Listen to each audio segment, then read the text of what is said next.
হে দোস্ত, আসসালামু আলাইকুম বন্ধুরা, কেছে আছো আপোনালোক? আজি আপোনালোকক আমি এটা ভাল বস্তু ক'বলৈ বিচাৰিছো। মানে কথাখিনি হ'ল কি যে আমিতো সকলোৱে জানো, মানে আমাৰ বিশ্ববিখ্যাত এইটো যিটো আমাৰ বিশ্ববিখ্যাত যিটো ফুটবল খেল হয়, এই ফুটবল খেলৰ যিটো প্ৰথম ফুটবল খেলুৱৈ হয় আৰু তাৰ নাম হয় ৰনাল্ডো।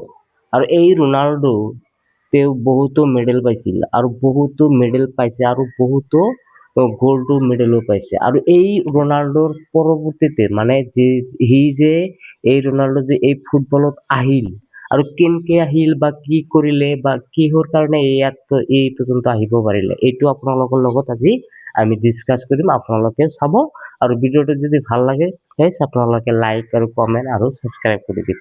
তো গাইজ চলক আমি ভিডিঅ'টো আৰম্ভ কৰোঁ। চাওক, যেতিয়া ৰনাল্ডো সৰুকালতে তেওঁ আৰু কি আগ্ৰহী আছিল, যে তেওঁৰ ফুটবল খেলত আগ্ৰহী আছিল, কিন্তু তেওঁৰ মা বাপাকে সিমান যোগান ধৰিব নোৱাৰে।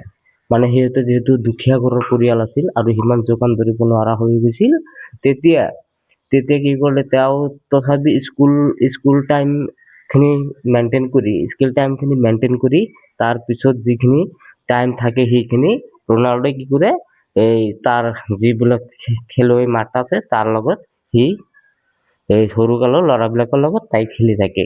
কিন্তু এনেকুৱা কৰোঁতে যেতিয়া তেওঁ অলৰেডি 15 বছৰমান হৈ গ'ল। 15 বছৰমান হোৱাৰ পিছত সি কি কৰিলে, সি এটা ইণ্টাৰনেশ্যনেলত চান্স পালে। আৰু এই চান্স পোৱাৰ পিছত তেওঁৰ ঘৰৰ পৰা তেওঁৰ ৰাজধানী বহুত এটা ডিষ্টেঞ্চ আছিল, আৰু এই ডিষ্টেঞ্চটো তেওঁ অতিক্ৰম কৰিছিল, তেওঁৰ ৰাজধানীলৈকে গৈছিল আৰু তেওঁ ৰাজধানীলৈকে যাই তেওঁ ইণ্টাৰনেশ্যনেল খেলা আৰম্ভ কৰি দিয়ে।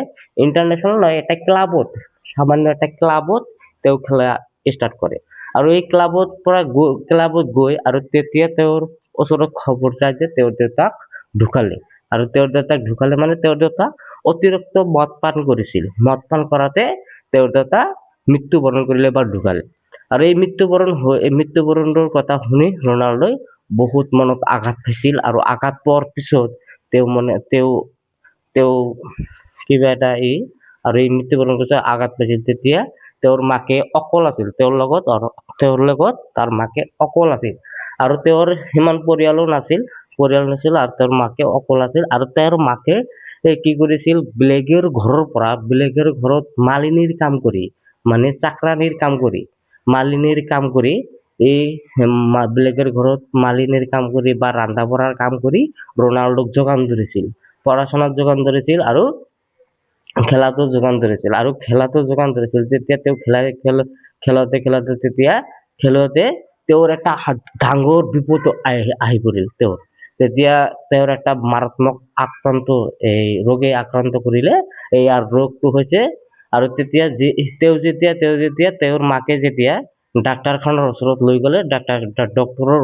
গ'লে, তেতিয়া ডক্তৰে ভালকৈ পৰিষ্কাৰ কৰি এক্সৰা কৰি তেওঁক ক'লে যে তুমি যিহেতু ফুটবল খেলি ভাল পোৱা আৰু তোমাৰ যদি ফুটবলে হ'ল ফেভৰাইট, তুমি ফুটবল খেলিব নোৱাৰা। কাৰণ ৰনাল্ডোৰ হাৰ্ট এটা বেয়া হৈ গৈছিল, বা কিবা এটা প্ৰব্লেম হৈছিল। আৰু তেওঁৰ মাকক কৈছিল যে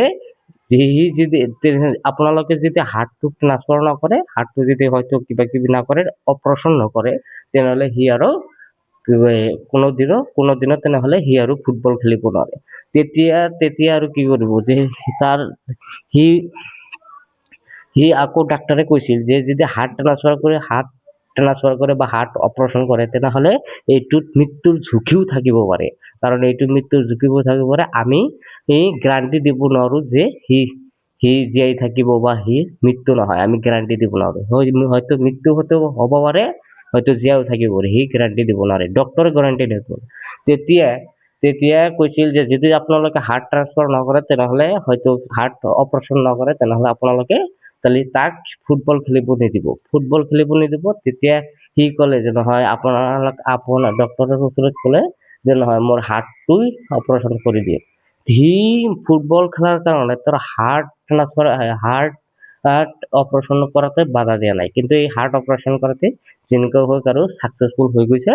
আৰু সেই হাৰ্ট ট্ৰান্সফাৰ কৰাৰ পৰা তেওঁ লাহে লাহে অতিক্ৰম কৰি তাৰ মাকে ব্লেকৰ ঘৰৰ মালিনীৰ কাম কৰি তেওঁ যোগান ধৰিছিল আৰু সেই ৰনাল্ডো আজি আজি কিমান লেভেলত গৈছে মানে বিশ্বৰ এটা ফুটবলৰ প্লেয়াৰ মানে তাৰ ব্ৰাণ্ড আছে সি মানে বহুত কষ্ট কৰি সি ইমান দূৰলৈকে গৈছে এতিয়া তাৰ ওচৰত গোল্ড মেডেলিষ্ট আৰু আপোনালোকে ক'ব যে ৰনাল্ডো আপোনালোকৰ ফেভৰেট প্লেয়াৰ হয় না নাই কিন্তু আমি যেহেতু এই ভিডিওটো বনাই আছো যেহেতু ৰনাল্ডো আমাৰ ফেভৰেট প্লেয়াৰ হয় সেইকাৰণে আমি ৰনাল্ডোৰ বিষয়ে আমি অলপ ক'ব বিচাৰিছো আপোনালোকক আৰু আপোনালোকে যদি ৰনাল্ডোক ভাল পায় তেনেহ'লে তাৰ ৰনাল্ডোৰ জাৰ্চি নাম্বাৰটো আপোনালোকে কমেন্ট কৰিব আৰু এই ভিডিওটো লাইক কৰিব বা শ্বেয়াৰ কৰিব টাটা গাইজ